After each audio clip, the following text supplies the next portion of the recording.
గురువారం దేవుడి సంఘ బైబిల్ స్టడీకి తోడి వచ్చిన దేవుని బిడ్డలందరికీ దేవుడు దీవించనుగాక. నా ప్రయాణంలో దేవుడు తోడుగా నీడుగా ఉంటారు. మీరందరూ ప్రార్థన చేయను కాబట్టి సువర్ణోత్తమంగా ప్రయాణం చేయడానికి దేవుడు సహాయం చేసిన దేవుని స్తోత్రం.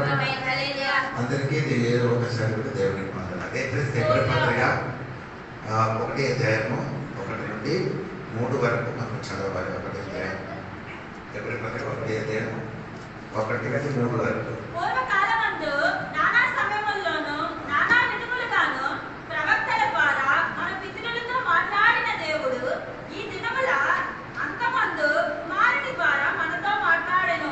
ఆయన ఆ కుమారుని సమస్తములకు వారసునిగా నియమించెను. ఆయన ద్వారా ప్రపంచములను నిర్మించెను.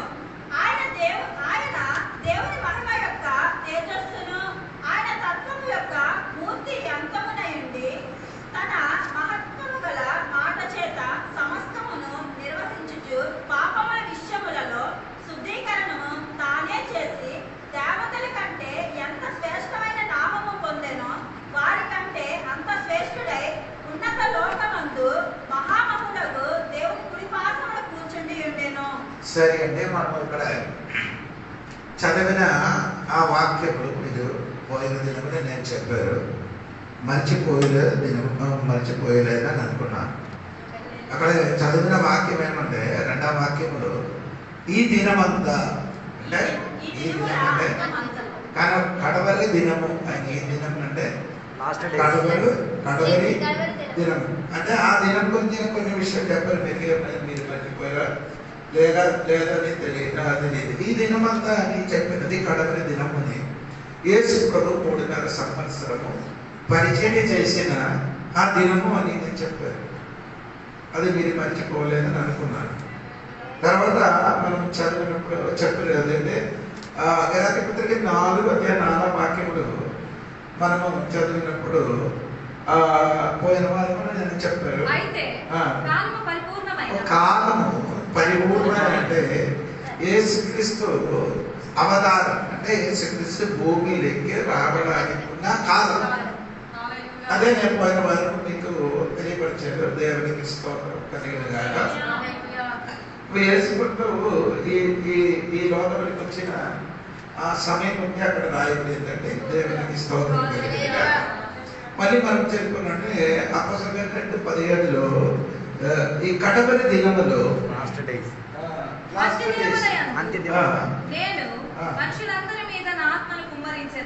అంటే కడవరి దినముల కంటే ఈ అంత్య దినములని దేవుడు చెప్పిన ఏమంటే ఈ ధర్మశాస్త్ర యుగము అంటే ధర్మశాస్త్ర యుగములో ఏమైంది అంతమైందట. అప్పుడు ధర్మశాస్త్ర యుగం అంతమైనప్పుడు కృపాయుగము స్టార్ట్ అయింది.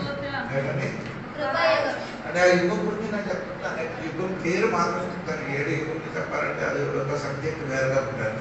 అది దాన్ని బట్టి ఆ పేరు మాత్రం నేను మీకు చెప్తాను. కృపాయుగం అంటే కృపాయుగంలోకి ఇంకొక పేరు ఉందండి. అదే సరైన పేరు 2 కొరింథీ పత్రిక 1 అధ్యాయం 2-3 వాక్యం చదవండి. 2 కొరింథీ పత్రిక 6వ అధ్యాయం 1-2 వాక్యం. 2 కొరింథీ పత్రిక 6వ అధ్యాయము కాగా మేము ఆయన తోటి పనివారమై మీరు పొందిన దేవుని కృపను వ్యర్థము చేసుకొనవద్దని మిమ్మల్ని వేడుకొనుచున్నాను. అనుకూల సమయమందు నీ మొర నేను ఆలకించి తిని. అంటే ఇది అనుకూలమైన సమయం. అదే ఎప్పుడు అనుకూలమైన సమయం అంటే ఇది దానికి ఇంకొక మాటలు చెప్పచ్చు కృపాయుగం. కృపాయుగము ఏమైంది స్టార్ట్ అయింది. ఏది యుగం ముగించినప్పుడు ధర్మశాస్త్ర యుగము భూమిలో పుట్టినప్పుడు కృపాయుగము స్టార్ట్ అయింది. అది నేను మీకు చెప్పాను. మీకు ఏమంటే రోమపత్రిక 10 అధ్యాయం 3వ వాక్యం కదా, 3-4 వాక్యములు కదా చదివిన దేవుని నీతి నెరుగక తమ స్వనీతిని స్థాపింప పూనుకొనుచు దేవుని నీతికి లోబడలేదు. విశ్వాసించే ప్రతి వానికి నీతి కలుగుటకై క్రీస్తు ధర్మశాస్త్రమే అంతం సమాప్తి.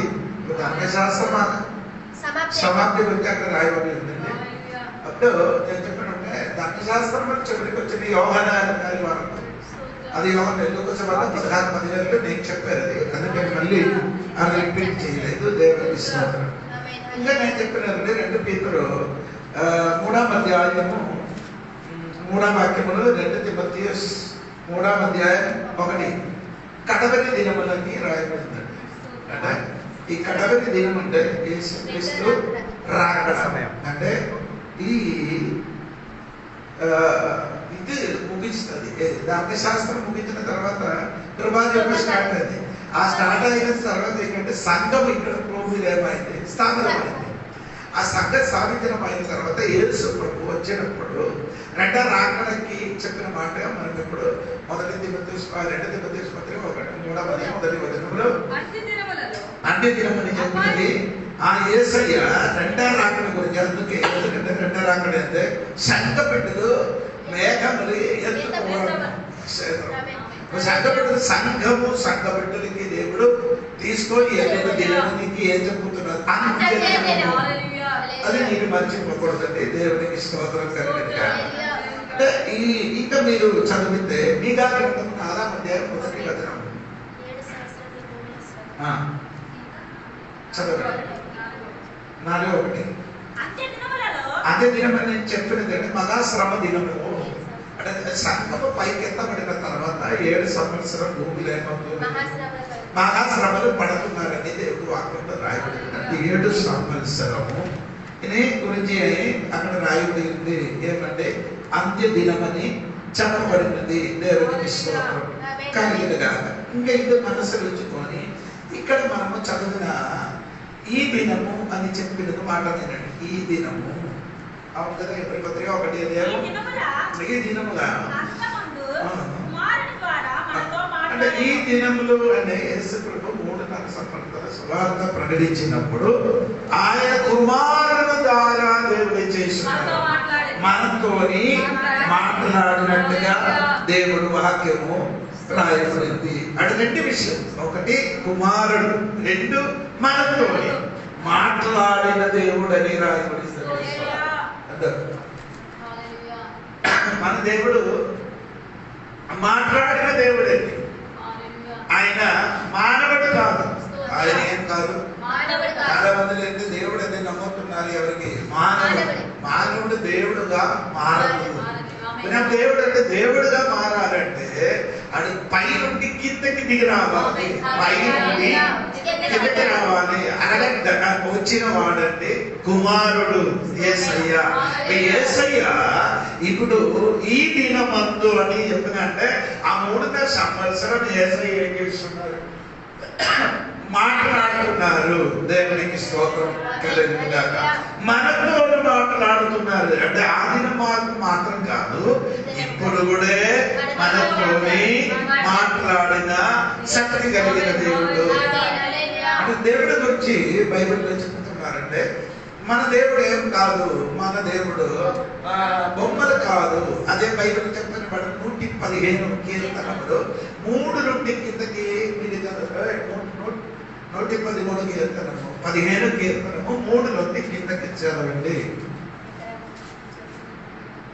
మా దేవుడు ఆకాశమందున్నాడు, మనకిచ్చి వచ్చినట్లుగా సమస్తమును మన దేవుడు ఎక్కడ ఉన్నారని కూడా కీర్తనకారులు చెప్పుతున్నారు. ఆయన ఎక్కడ ఆకాశమని ఉండినవాడు.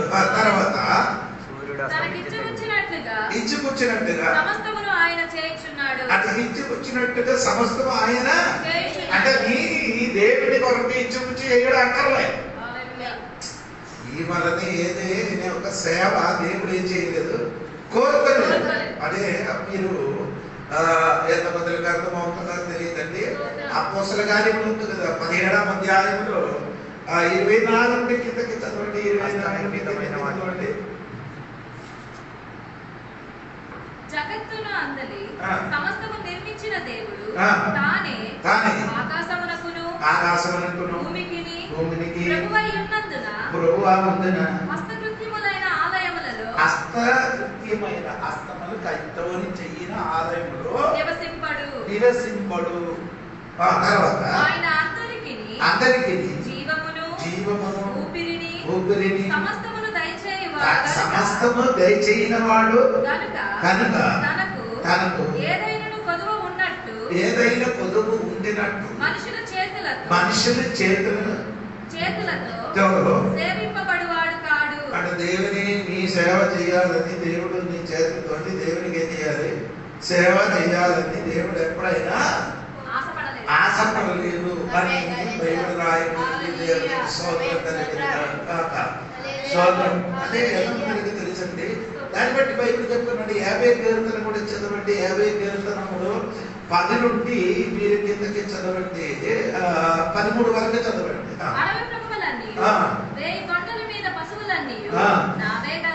అంటే దేవుడు చెప్పిన బట్టి కొండలు ఉన్న పశువులన్నీ నావే కదా, ఎరుగుదును, నా వశమై ఉన్నవి, లోకమును దాని పరిపూర్ణతయు నావే, నేను ఆకలి కొనను నీతో చెప్పను. అంటే దేవుడు కొంచెం ఆకలితరా నీ బుర్ర అంట దేవుడు ఏం చేయమని అంటే దేవుడు నీకు అంటే ఇది అన్ని ఎవరు సృష్టించిన వాడెవరు? దేవుడు గారు సృష్టించిన దేవునికి ఇంకా నీ అడిగితే మాత్రం దొరుకుతుందా? అడవి మృగము నాదే, ఆకాశ పక్షులు నాదే. అదో కదా కొందరు ఇప్పుడు కూడా ఏం చేస్తున్నారు? దేవుడికి కావాల్సిన ఇచ్చిన్నారు అంట. కొంచెం అడిగిస్తే దేవుడు ఆకలి తీరిపోయినట్టుగా మీరు అంటున్నారు. నీ మనది ఏం చేయడానికి అని కోరుకోలేదు. మనుషుడు వలన సేవింపబడడానికి దేవుడు ఏం చేయలేదు. ఆకలి ఉంటే నీతోనే అడుగు, ఆకలి ఉంటే ఆడికి చెప్తే సరిపోతుంది, ఆడవి జంతువులకి చెప్తే సరిపోతుంది కదా. అందరూ ఏం చేస్తున్నారు? ఇష్టమని చెప్తున్నారు. అంటే దేవునికి ప్రత్యేకంగా ఆకలి ఏం లేదు, కానీ మనం ఏం చేయక్కర్లేదు. దేవుడికి ఇక మనం దేవుడైతే మనతోని మాట్లాడుతుంది. ప్రతి మనుషులతోని దేవుడు ఏం చేస్తున్నాడు? మాట్లాడుతున్న దేవుడు. దేవుడికి స్తోత్రం. అందుకని చెప్పిన కూడా మన దేవుడు సేవించిన దేవుడు, మాట్లాడిన దేవుడు ఉండగలగా దేవుడికి స్తోత్రం. ఈ 115 కీర్తనములో చివరి ఒక 5-6 వాక్యం కూడా కలిసి మీరు చదవండి. అక్కడ రాయబడిన ఒక మాట ఏంటి? వాటికి నోరుంటియు పలకవు, కన్నులుంటియు చూడవు, చెవులుంటియు వినవు, ముక్కులుంటియు వాసన చూడవు, చేతులుంటియు ముట్టుకొనవు, పాదములుంటియు నడవవు, గొంతుకతో మాట్లాడవు. వాటిని చేయువారును వాటి యందు నమ్మిక ఉంచు వారందరును వాటి వంటి వారై ఉన్నారు.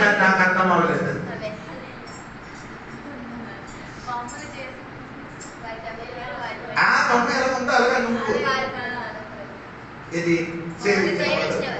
అక్కడ చేసిన వాడు కూడా ఏంటి అలాగా చేతులుండి అదేటయ్యా అలాగే చెప్తున్నారు, మాట్లాడుతున్నారు కదా, చూస్తున్నారు కదా, కానీ నీ జరగా చూపలేదు, నీ జరగా మాట్లాడలేదు, నీ అలాంటి వాడే. దాని నుండి దేవుడు మమ్మల్ని ఏం చేశారు? ప్రత్యేక పరిచయం. ఎందుకు మాట్లాడిన దేవుడు, మనతోనే మాట్లాడిన దేవుడు. ఆ కాలంలో మాట్లాడిన మాత్రం కాదు, ఈ కాలంలో కూడా మనతోని దేవుడు మాట్లాడిన దేవుడు కనుక దేవుడికి స్తోత్రం. అప్పుడు చెప్పుకొని వచ్చిన మాట మర్చిపోతున్నది. దేవుడు మనతో ఏం చేస్తున్నారు? మాట్లాడుతున్నారు. ఇంకా మన ఎబ్రి పత్రికలకి తిరిగిరండి, ఎబ్రి పత్రికలోకి అదంతా బాధ్యత. ఈ దినముల అంతమందు కుమారుల ద్వారా ఎస్ తర్వాత ఆయన కుమారుని సమస్తమునకును వారసునిగాని అన్నిటికీ ఏమవుతున్నారు? అన్నిటికీ ఆడే వారసులు.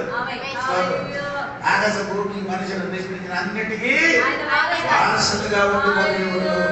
దేవుడికి స్తోత్రం. దేవుడే మొత్తానికి ఏమంటారు?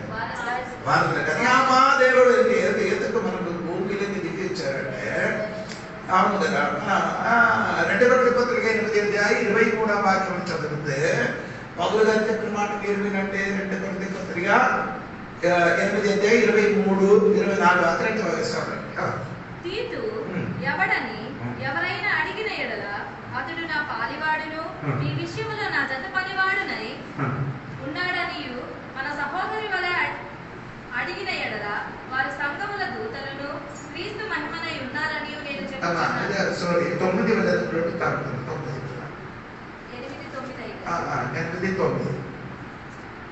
మీరు మన ప్రభువైన యేసు క్రీస్తు కృపను ఎరుగుదురు కదా, ఆ. ఆయన ఆయన ధనవంతుడై ఉండియు ఆ. మీరు తన దారిద్ర్యము వలన ఆ. ధనవంతులు కావాలని ఆ. మీ నిమిత్తము దరిద్రుడాయను. దేవుడు ఎందుకు వచ్చాడంటే దాని అర్థం ఇదే, నీ నిమిత్తము దరిద్రుడాయన. నీ కూడా ఇలాగా ఉంది, మీరు కూడా ఎటువంటి వాళ్ళు దరిద్రుడుగా ఉంటే దేవుడు కూడా దరిద్రుడుగా ఎందుకు ధనివంతుడిగా మార్చుకోవాలి.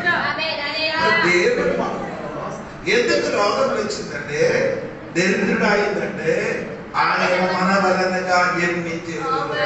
దరిద్రుడుగా నిన్ను నన్ను ధనవంతుడిగా మార్చడానికి, అంటే ఈ సంస్థకు వారసులుగా ఉండేవాడు పుట్టడానికి పుట్టి ఈ లోకంలో మనిషి వేషం ధరించుకొని వచ్చినప్పుడు ఆయనకి పుట్టడానికి స్థలం లేదు. మీకు మాదాలగడ సముద్రంలో మన స్వభావం కూడా వేరే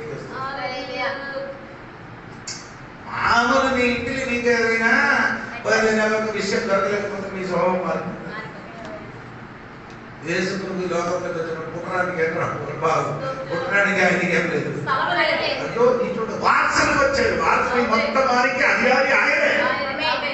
ఆయన వచ్చినప్పుడు ఆయనకి పడకడానికి పుట్టడానికి ఏం లేదు. అందరు పుట్టడానికి ఏదైనా మనుషులకు పుట్టడానికి భూమి లేదని కానీ ఏసైకి మాత్రం అక్కడ ఇక్కడ కూడా స్థలము దొరకలేదు. దేవునికి స్తోత్రం. ఆ వారసుల గురించి తెలియాలి, అందుకని నేను అంత విషయం చెప్తున్నాను. యేసు ప్రభు నీ కోసం దరిద్రుడు అయింది. అదే ఇప్పుడు ఎప్పుడైతే జ్ఞాపం చేశారో నీ దరిద్రుడు అయితే అది జ్ఞాపకం ఉంది. కానీ నీ కోసం ఏసై దరిద్రుడు ఆయనని ఎందుకు దరిద్రుడు అయింది? నీ కోసం, మన కోసం. మనకెందుకు దరిద్రుడు? ధనివంతుడితో అంటే అబ్బాయిగా మార్చడానికి ఏంటి ధనివంతుడు మార్చ ఏంటండి? సరే పోనండి, మీకు అంతా అర్థమవదు. కోసం 12వ అధ్యాయము 22 కిందకి చదవండి. అయితే దేవుడు వెర్రివాడా, ఈ రాత్రి నీ ప్రాణము నడుగుచున్నారు, నీవు సిద్ధపరిచినవి ఎవరివగనని అతనితో చెప్పాను. దేవుని ఎడల ధనవంతుడు కాక తన కొరకే సమకూర్చుకొని దేవుని విషయంలో సాధ్యం. దేవుని ఎడల ధనవంతుడు ఎలాగా ఉన్నప్పుడు అనగా దేవుడి విషయంలో నేనేమవ్వాలి? అందుకే సోదరం కలిగి అందరూ అనుకున్నారు డబ్బులు ఆస్తి ఇవ్వడానికి కాదండి, నీ దేవుడి విషయంలో ఏమవ్వాలి? ధనవంతుడుగా మారడానికి ఆయన దరిద్రుడుగా పుట్టాడు. అంటే ధనవంతుడికి దేవుడు అక్కడ ఏం చేశారు? వెరివాడా అని పిలిచారు. ఇప్పుడు ఏదికైతే బతుకుతా ఏంటంటే దేవుడు వెరివాడా అని ఆయన పిలిచారు. ధనం ఉంది, స్థలం ఉంది, పొలం ఉంది, ధాన్యం ఉంది. ఇంకా ధాన్యం ఎక్కువ దొరికినప్పుడు అది ఉంచడానికి కొట్టు కూడా ఏం చేశారు? పెద్దగా చేశారు. ఇదన్నీ చేసిన వాడు దేవుడు అయితే ఇదన్నీ ఉన్నారు, ఇది లేదు. ఏది దేవుడి విషయం మనకు ధనం లేదు, ఆస్తి లేదు, ఏం లేదు. కానీ దేవుడి విషయం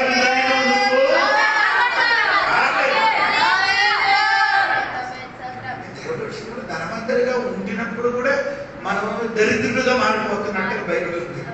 అవునా లేదా? అక్కడ ప్రకటన గ్రంథం చూడండి, 3వ అధ్యాయము 17 నుండి మీరు కిందకి చదవండి. ప్రకటన గ్రంథం 3వ అధ్యాయము 17 నుండి కిందకి చదవండి. అది పై నుండి చదవండి. 15 నుండి. నీ క్రియలను నేను ఎరుగుదును, నీవు చల్లగానైనను వెచ్చగానైనను లేవు. నీవు చల్లగానైనను వెచ్చగానైనను ఉండిన మేలు. నీవు వెచ్చగానైనను చల్లగానైనను ఉండక నులివెచ్చనగా ఉన్నావు కనుక నేను నిన్ను నా నోటి నుండి ఉమ్మివేయ ఉద్దేశించుచున్నాను. నీవు దౌర్భాగ్యుడవును, భాగ్యం లేనివాడు, దిక్కుమాలిన వాడు, దరిద్రుడవును.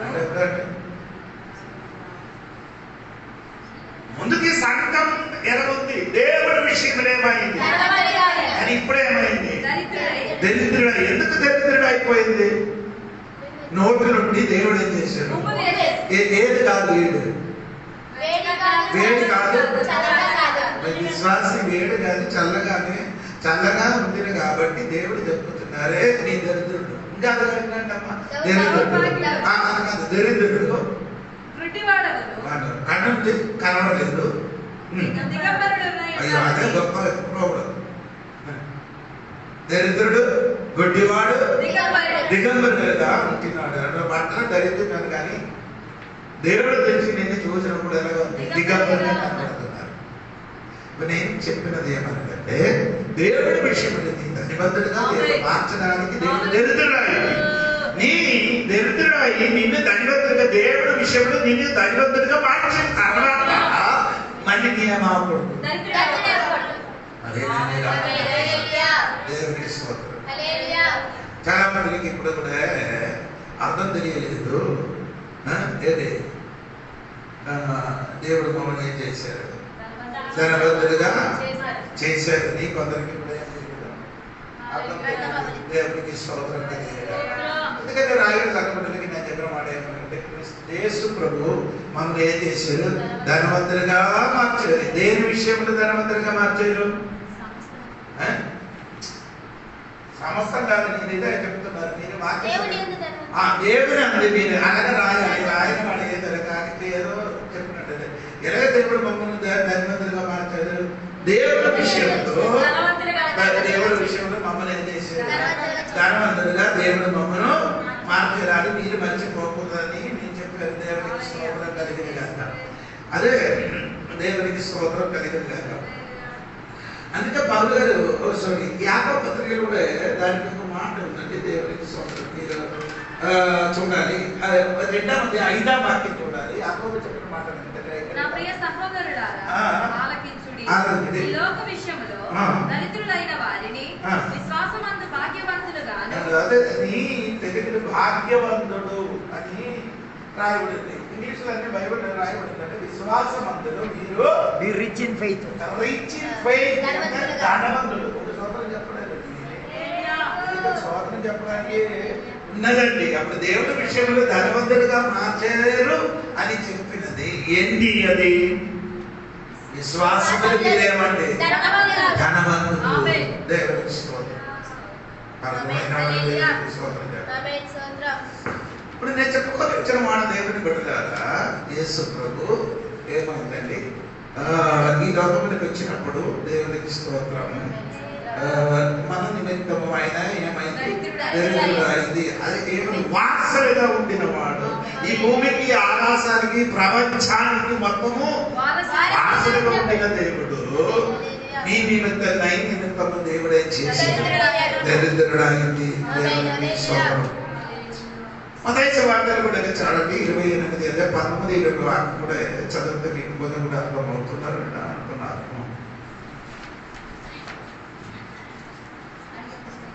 మత్తయి 28 19 20 లోకమంతటికి వెళ్ళి కాబట్టి మీరు వెళ్ళి సమస్త జనులను శిష్యులుగా చేయుడి. తండ్రి యొక్కయు కుమారుడి యొక్కయు పరిశుద్ధాత్మ యొక్కయు నామములోనికి వారికి బాప్తిసం ఇచ్చుచు నేను మీకు ఏ ఏ సంగతులను ఆజ్ఞాపించుచునో వాటన్నిటిని గైకొనవలెనని వారికి బోధించుడి. ఇదిగో నేను యుగ సమాప్తి వరకు సదాకాలము మీతో కూడా ఉన్నానని వారితో చెప్పాను. దేవుడు ఏం చెప్తుంది? ఇది పరలోకం అందు భూమి మీద సమస్త అధికారం ఇప్పుడు చదవాలి. అంటే ఆ పరలోకంలో భూమి మీద అధికారం మొత్తం ఆయనకి యేసయ్యకి దొరికిందంట. అంటే యేసయ్యకి దొరికిందంట మాట. ఇప్పుడు ఇది మొత్తం ఆయన అధికారంగా వచ్చినప్పుడు దేవునికి స్తోత్రం ఆయన వారసులుగా ఉండినట్టుగా. ఇంకా మీరు చూడవలసిన మాట ఏమంటే ఈ ఎబ్రీ పత్రిక 1వ అధ్యాయంలో 1 నుండి 5 వరకు మనం చదివినప్పుడు యేసయ్య గురించి 8 విషయం రాయబడింది. యేసయ్య గురించి ఏం చేస్తున్నారు? ఆయన వ్యక్తిత్వం గురించి, ఆయన వ్యక్తిత్వం గురించి 8 విషయము రాయబడి ఉంది. దేవునికి స్తోత్రం కలిగిన ఏంటి? మొదటి విషయం చూడండి, 2వ వాక్యం చూడండి. ఆ దినములాంతమందు కుమారుని ద్వారా మనతో మాట్లాడెను. ఆయన ఆ కుమారుని సమస్తమునకు వారసు కనుక మొత్తానికి ఆయన ఏం చేశాడు? అధికారి. ఒకటి యేసయ్య మొత్తానికి మొత్తం ఏం చెప్పిన ఆకాశం భూమి మొత్తానికి ప్రపంచానికి మొత్తము అధికారిగా ఉండిన వాడే స్తోత్రం కలిగిన. అందుకని ఒకటి ఆయన సమస్తము, అదే రెండవది ఆయన సమస్తము ఏం చేస్తున్నారండి? వారసులుగా ఉన్నారు. అవును కదా? ఇప్పుడు మనం అందుతుంది సమస్తానికి ఏముంది? వారసులుగా నియమింపబడి. ఏంటి సమస్తానికి? ఆయన మొదలు ఆయన అన్నింటికి ఏమైంది? వారసులుగా ఉన్నారు. దేవునికి స్తోత్రం కలిగిన గాక. అలాగే చెప్తే ఎలా అవుతున్నారండి? మొదటి 2 తిమోథెయుస్ పత్రిక 4వ అధ్యాయము 1 వచనం చదివితే మనకు మంచిగా అర్థమవుతుంది. దేవుని ఎదుట సజీవులకు మృతులకు తీర్పు తీర్చు క్రీస్తు యేసు ఎదుటను ఆయన అంటే సజీవులకి మృతులకి తీర్పు తీర్చిన క్రీస్తు అన్నిటికీ ఇదన్నీ అదే రాయింది. సజీవులకి ఎందుకంటే సజీవులకు మృతులకి తీర్పు తీర్చారు. ఇది తండ్రి అయిన దేవుడు చెయ్యొచ్చు. ఏది తీర్పు? యోహాను సువార్త 5వ అధ్యాయములో 22వ వాక్యం అనుకున్నారు. నేను అన్ని తీర్పు కుమారుడికి ఇచ్చినట్టుగా ఉందా? అంటే 22 తీర్చకుండా తీర్చడు గాని తండ్రిని కనపరచునట్లుగా అందరును కుమారుని కనపరచవలనని తీర్పు తీర్చుటకు సర్వాధికారము కుమారునికి అంటారు. చూడండి, తండ్రి ఎవరికైతే ఎందుకు తండ్రి ఎందుకు తీర్పు తీర్చట్లేదు? తండ్రి ఎందుకు తీర్చలేదంటే చదివారుగా. అంటే ఆయన అర్థం ఏమనగంటే జీవించిన వారికి మృతులకి తీర్పు తీర్చడానికి వాడు. అంటే జీవించిన వాడు తండ్రి అయితే జీవించిన వాడే. తండ్రి అయితే క్రీస్తు జీవించారు, మరణించిన కాబట్టి సజీవులకు మృతులకు తీర్పు తీర్చడానికి ఉన్న అర్హత ఉంది కాబట్టి ఏడారు కదా. ఏ తండ్రికి తీర్పు తీర్చినా నీ అడుగుతుంది. నీకు తీర్పు తీర్చడానికి అధికారం ఉందా? నీకు తీర్పు తీర్చడానికి అర్హత ఉందా అని అడుగుతుంది. ఏంటి అడుగుదా? నేను చచ్చిపోయిన వాడే విశ్వాస నేను చచ్చిపోయిన వాడే. చచ్చిపోయిన వాడికి చచ్చిపోయిన వాడే చేయాలి. నీ చావకుండా నన్ను ఎలాగా? అది యేసు ప్రభుకి ఎవరు కూడా మాట్లాడకుండా అందరూ నోరు బెదిరించారు. ఇలాగా జీవించిన వాడికి మృతుల వాడికి తీర్పు తీర్చడానికి సర్వ అధికారి. ఈ భూమికి మాత్రం కాదు, ఈ ప్రపంచానికి మాత్రం కాదు, ప్రపంచానికి కూడా తీర్పు తీర్చడానికి అధికారం చెందిన సర్వ అధికారి.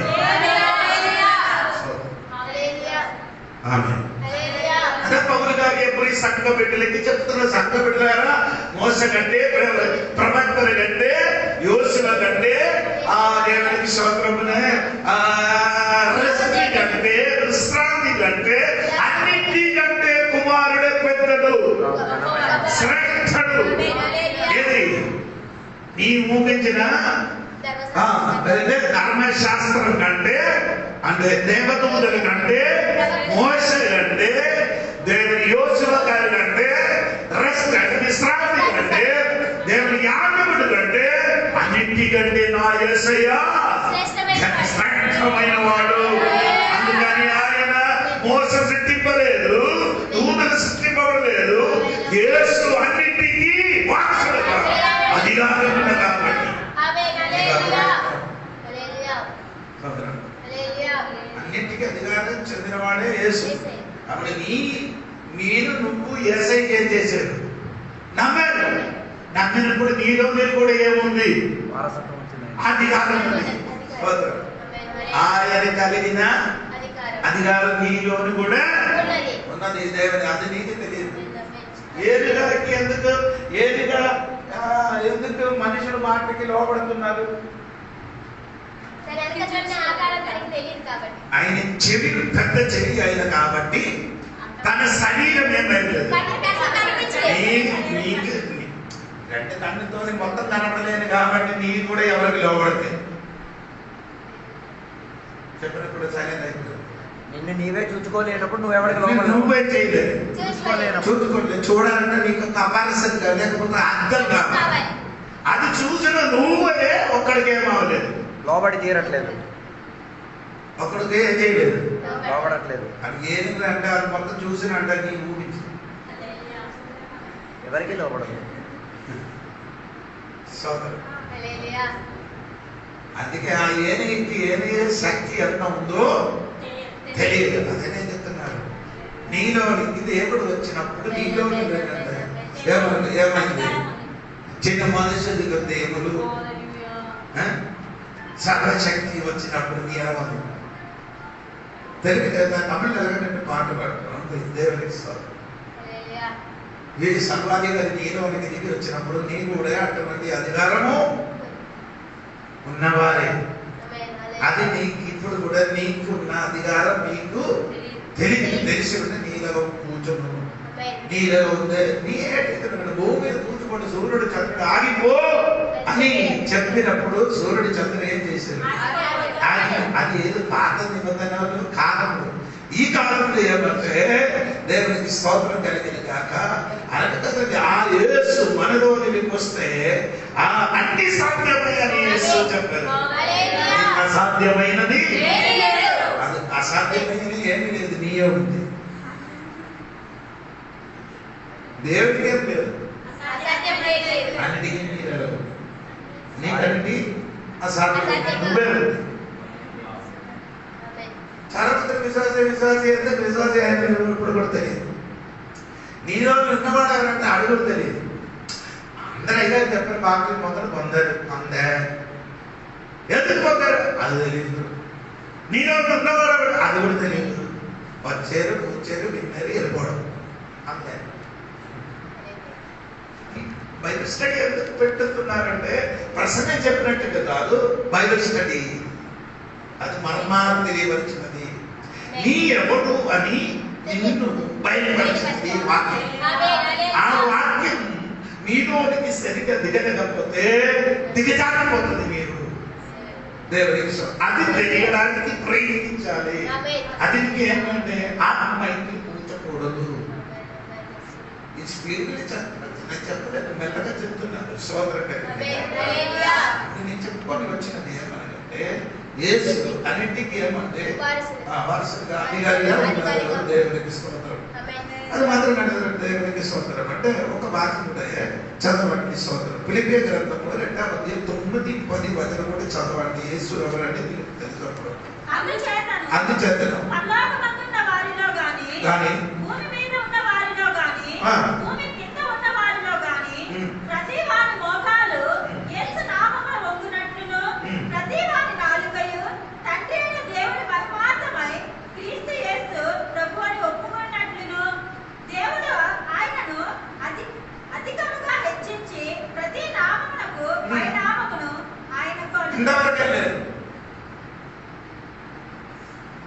అంటే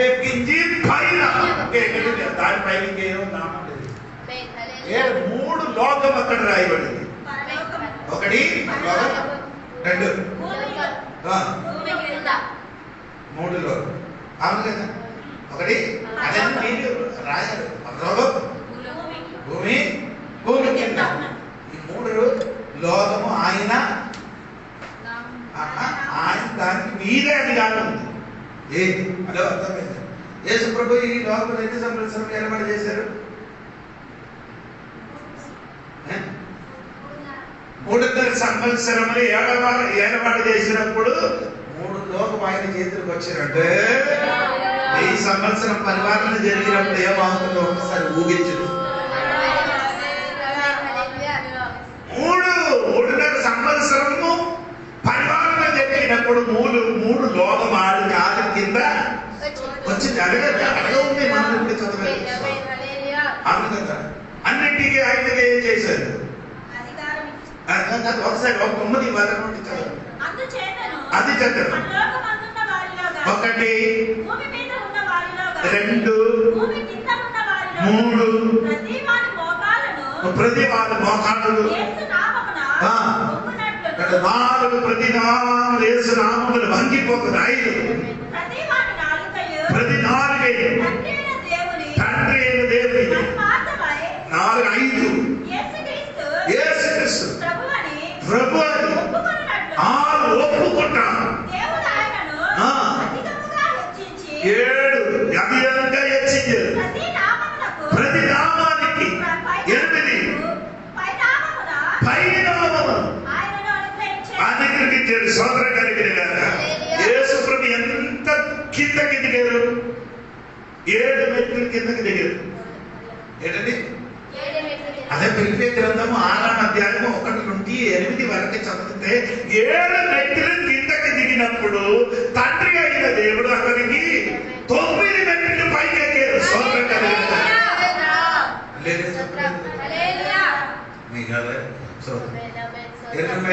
కిందకి దిగారు. కిందకి దిగినప్పుడు తండ్రి అయిన దేవుడు ఆయనకి ఏం చేశాడు? అప్పుడు ఆయన అర్థం చెప్పాడు. రెబెక్కా ఎలియాజరుకి నీరు తీయడానికి బావిలోనికి నీరు తెచ్చి దానికి 10 ఒట్టగానికి అన్ని ఒంటికి అన్ని ఏం చేశాడు? నీళ్ళు ఇచ్చినప్పుడు ఏమి సడిలు ఆడకుండా కిందకి దిగడం, పైకి ఎక్కడ కిందకి దిగడం, పైకి ఎక్కారు. సోదరం కలిగిన గాక తర్వాత అమ్మాయి ఎక్కడ కూర్చోబడింది? ఒంటి మీద కూర్చుంది. ఎంత మెట్లు కిందకి దిగారో అంతకన్నా దేవునికి సోదరం.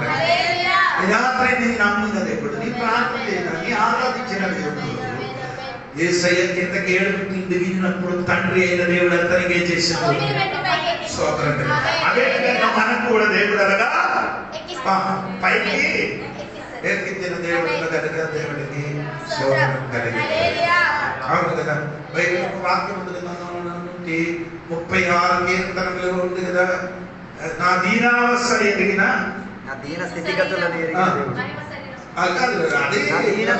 నా దీన దశలను ఎదుగుచున్న దేవుడు. చదవండి. ఇంకా 23 చూడండి. 136 మనము దీన దశలో ఉన్నప్పుడు ఆ. ఆయన మనలను జ్ఞాపకము చెప్పండి. మన దీన స్థితిలో ఉన్నప్పుడు ఆయన మమ్మల్ని ఏం చేశారు? ధ్యానం చేసి జ్ఞాపకము చేసుకొనెను. ఆ, ఆయన సో. కృప నిరంతరం ఉండును. హల్లెలూయా. దాని దీనస్థితి, మన దీనస్థితి అన్ని ఎదిగి దేవుడు ఏం చేశారు? జ్ఞాపకం చేశాడు. జ్ఞాపకం చేశారు. దీనస్థితిలో ఉన్న వాళ్ళకి ఎవరేం చేయదు, జ్ఞాపకం చేయరు. కానీ దేవుడు మాత్రమే చేస్తాడు. స్తోత్రం కలిగిన ఈ రాత్రి నేను చెప్పిన మాట, నీ దీనస్థితి ఉన్నది దేవుడు తెలుసు. దీనస్థితి అంటే నీకు అర్థమైంది ఏంటి? దీనస్థితి, God remembered us in our lowly condition. దీనస్థితి అంటే మీరు పడలేదు గిడలేదు అది కాదు. నీ పరిస్థితి మొత్తం పరిస్థితి మొత్తం సున్నా అని చెప్పచ్చు. నీ జీవితం మొత్తం సున్నా. సున్నా ఎవరికి అక్కర్లేదు, అవసరం లేదు. కానీ సున్నాకి దేవుడు సున్నా యువతల ఒక్కటి వేసిన అనుకో, సున్నా 10 అయిపోతుంది. దీన స్థితి, దేవునికి నమ్ము, దేవునికి ఎరిగి, దేవునికి విశ్వసించి ఆయన మార్గంలో నడిస్తే ఇది సున్నా కాదు, 10 అవుతుంది. సున్నా సున్నా నిన్ను ఏం చేస్తున్నారు? బంగారం కాదు. అదే దేవుడు పని.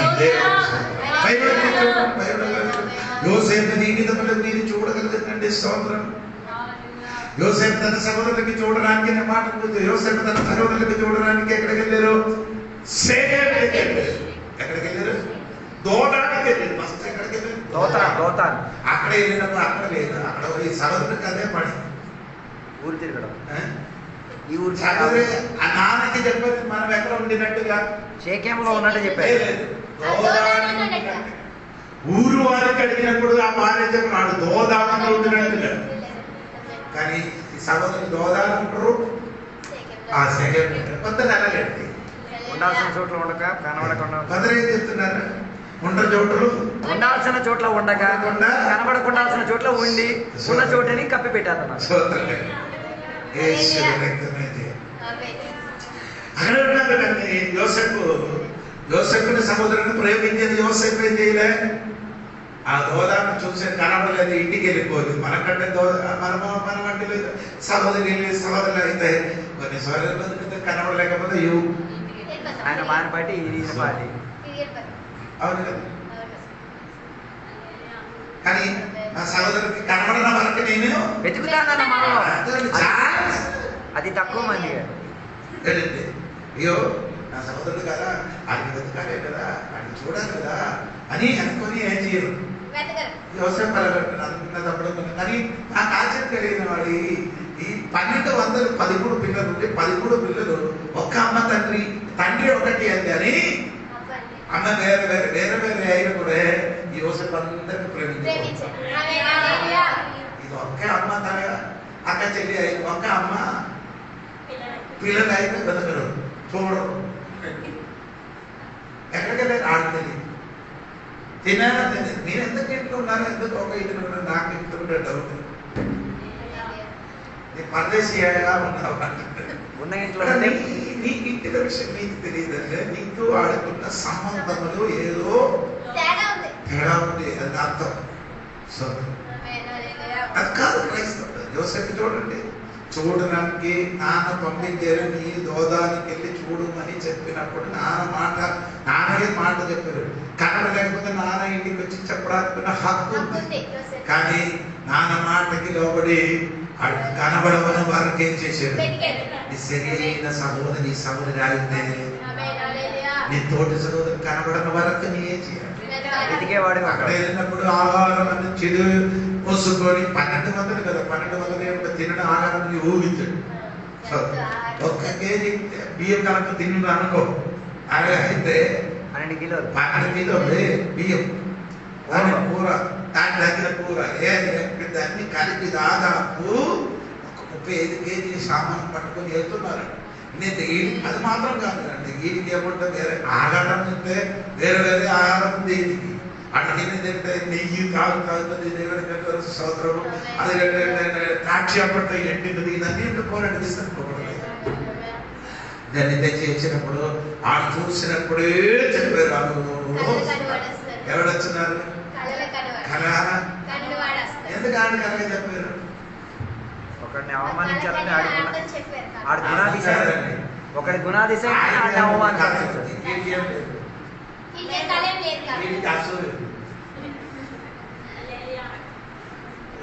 యోసేపుకి ఏముంది?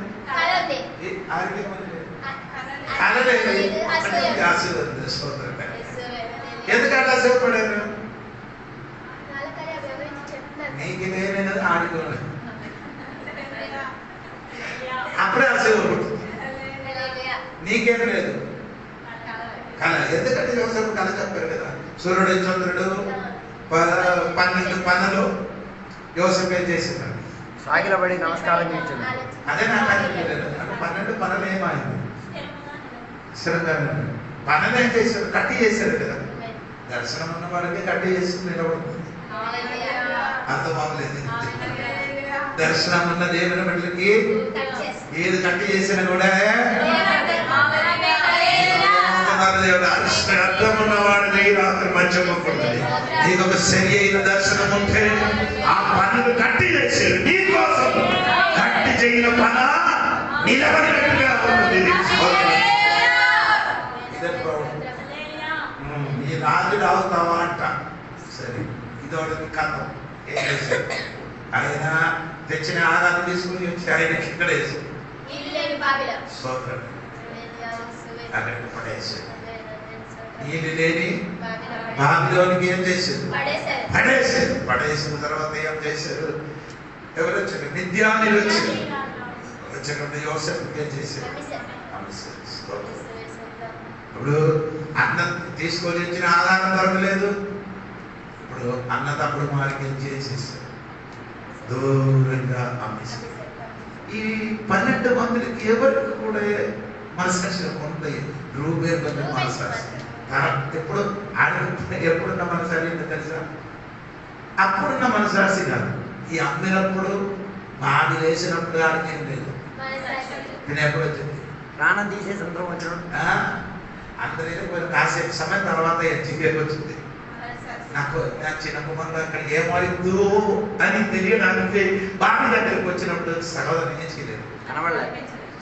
మంత్రం కలగండి మన సాక్షి ముందన్న చెప్పులని చేసేస్తారు, తర్వాత గుర్తుకొస్తారు చేసే. బావి వేసినప్పుడు నీ మనసాక్షి ఎక్కడ, అమ్మినప్పుడు నీ మనసాక్షి ఎక్కడ? ఇదన్నీ ఆయన తర్వాత నాకు అప్పుడు ఏంటో ఇది మనసాక్షి కాదు ఉంటుంటున్నాయే మీకు తగులుతున్నారా? ఎప్పుడు అవసరం ఉందో అప్పుడు నీ మనసాక్షి అది లేదు. అయ్యగారు ఏదైనా చెప్పిన అయ్యగారు కొత్త చెప్తున్నాను కదా, అయ్యగారు కాలేజీకి ఎవరు రాలేదని చెప్పిన ఇప్పుడు అడుగుతున్నాను ఆ రోజు వెళ్తే బాగుంటుంది మళ్ళీ కాలేజీ అంటే ఇండైరెక్ట్ చెప్పిన ఇది బాగుంది. దేవుడు అవసరం. ఓకే దేవుడు సంగమా అప్పుడు ఎవరు మనసు చేయలేదు, మనసాక్షి. యోసేపు గురించి మంచి మనలుంటుండే లాస్ట్ మాట చక్కని చూపిస్తాను. అది గంటము 50-20 వాక్యం, అది గంటము 20 వాక్యం. మీరు నాకు కీడు చేయి ఉద్దేశించితిరి గాని నేటి దినమున జరుగునట్లు అనగా బహు ప్రజలను బ్రతికించినట్లుగా అది మేలుకే దేవుడు ఉద్దేశించెను. బావి లేసినది మేలే, అదే చెప్పండి మేలే. అమ్మేసినది జైలుకి వెళ్ళినది మేలే. కానీ చూసినది ఎప్పుడు తినడానికి ఉన్నదాన్ని తినేసిన తర్వాత అనుభవించడానికి ఉన్న మొత్తం ఏం చేశారు? 17 వయసులో కుర్రడు ఎలాంటి అలాంటి కుర్రడికి ఎన్ని బాధ కలిగిందో అంత బాధ ఏంటి బాధ? చదువు అమ్మేశారు, బావి వేసారు, అమ్మేసిన ప్రవర్తన ఇంకేంటి నాకు ప్రవర్తన ఎవరి దగ్గరికి వెళ్ళారు? కొత్తపల్లికి వెళ్ళి కొత్తపల్లికి వెళ్ళినప్పుడు ఏం చేశారు? నింద పడండి. ఇంకా భాష తెలియలేదు కాబట్టి అది బాగుంది, అర్థం అవ్వలేదు.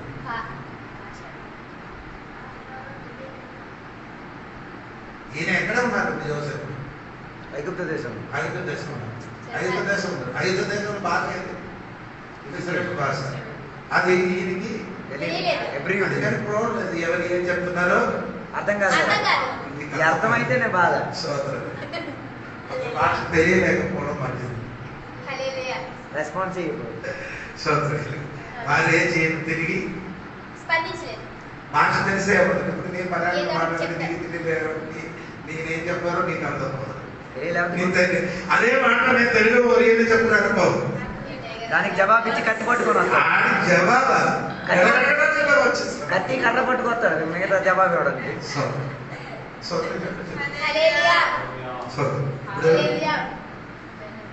ఐదు దేశంలోకి వెళ్ళారు. కానాను దేశం నుండి ఎవరి భాష మాట్లాడినవన్నీ ఇప్పుడు ఎక్కడికి వెళ్ళారు? ఐగుప్తు దేశం, ఈజిప్ట్. అక్కడికి వెళ్ళి చేరసాలకి వెళ్ళారు. ఎక్కడికి వెళ్ళారు? అందరూ వేసిన చేరసాల కాదు, రాజులకి సంబంధించిన వాడు ఎక్కడ తప్పు చేసే వారికి ఎక్కడ వేస్తారో అక్కడ వేస్తారు.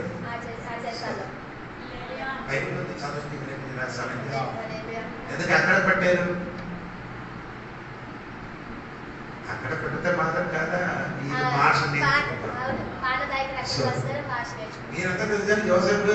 యోసేపు గారికి అమ్మగారు ఇలాగ చెప్పినారు కాబట్టి చెరసాలను పడిందంట. నేను అనక కాదు, అమ్మగారిలో దేవుడు ప్రవర్తించారు. సాధారణ ప్రవర్తించారు. అమ్మగారు సాధారణ ప్రవర్తించారు కాబట్టి అమ్మగారు వాళ్ళ ఈయన ఎక్కడికి వెళ్ళారు? అక్కడికి వెళ్ళానే దేవుడు ప్రవర్తించారు.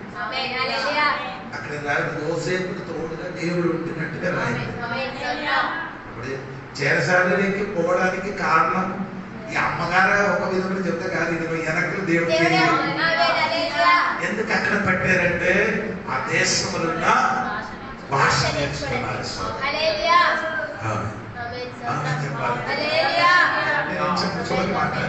మన జీవితంలో జరిగిన ప్రతి విషయంలోకి దేవునికి ఉద్దేశం ఉంది, పద్ధతి ఉంది. దేవునికి స్తోత్రము.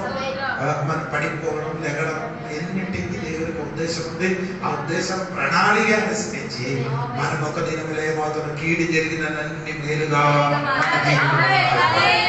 కీడు జరిగినదని మన జీవితంలో మేలు మాట్లాడండి. ఈ రాత్రిని మర్చిపోకండి. స్తోత్రం కలుగుతుంది. ఎక్కడ నుండి వెళ్ళిపోయిందో మీకు అర్థమైందో? ఎక్కడ నుండి వెళ్ళిపోయింది? ఏసై అంటే 7 మెట్లు దిగినప్పుడు 7 మెట్లు దిగినప్పుడు ఏసైకి దేవుడు ఏం చేశాడు? అలాగే మన జీవితంలో ఎన్ని మనం దీనా స్థితి ఉంటినప్పుడు అక్కడ నుండి దేవుడు మమ్మల్ని ఎక్కించినప్పుడు దేవుడు అదే ఒక రోజు ఇదే వాక్యం నేను చెప్పారు. మీకు అర్థమైందా లేదంటే మొదటి పితరు 5 పాత్రలు తీయద్దు. మొదటి పితరు 5 అధ్యాయము 6-7 వాక్యములు నేను ఇదే చెప్పాను. మీకు జ్ఞాపకం మనసు ఉందో తెలుసు. తెలియలేకపోతే మళ్ళీ నేను చదువుతాను అర్థమవుతుంది. నేను ఒక విషయంలో నేను చెప్తున్నాను. నేను చెప్పినప్పుడు మీరు వాక్యం సరిగ్గా శ్రద్ధగా వింటే మాత్రమే మీకు మనసు లేదు తెలుసు. దేవుని టీవీని వాక్యం చెప్పినట్టుగా నా వాక్యం వినడానికి కూర్చుంటే నీ జీవితంలో దేమంటది ఒకే అయిపోతుంది. టీవీలో చెప్తున్నారంటే ఒక మాట చెప్పి ఇక్కడ నుంచి ఒక జంప్ కదా జంప్ అలాగే పెడుతున్నారు. మనం నచ్చినారు కదా. ఏది రోడ్డుకు వస్తున్నారో మనం పిల్లలకి మన వాక్యంలో అందరికీ నచ్చలేదు. నచ్చదు. ఆత్మీయులు మాత్రం మాకు నచ్చదు. ఎందుకంటే కరెక్ట్ వే వెళ్ళిపోతున్నాను నేను. అదే ఆ వాక్యం నీలోకి నాటబడుతుంది అనుకో. సోదరం కలిగి కీడుంది, వేదన ఉంది, దుఃఖం ఉంది, అన్ని వచ్చినప్పుడు అన్ని చదువుకోవడానికి ఉన్న మార్గం కూడా నేను చెప్పిన వాక్యం.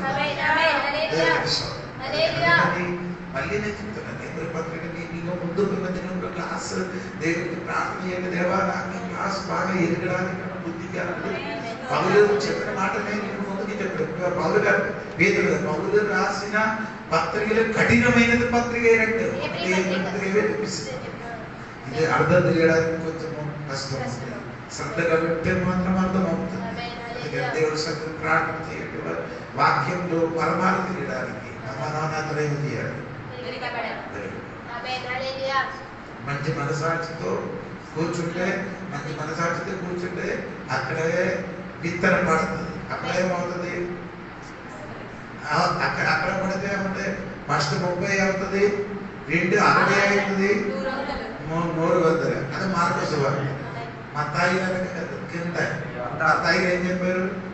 మత్తాయి ఫస్ట్ 100 60 30 లాస్ట్ 0. మనం మార్కోసు రాసినట్టుగా 60లో ఎదగడానికి 60 వరకు బలం ఇవ్వడానికి జీవించిన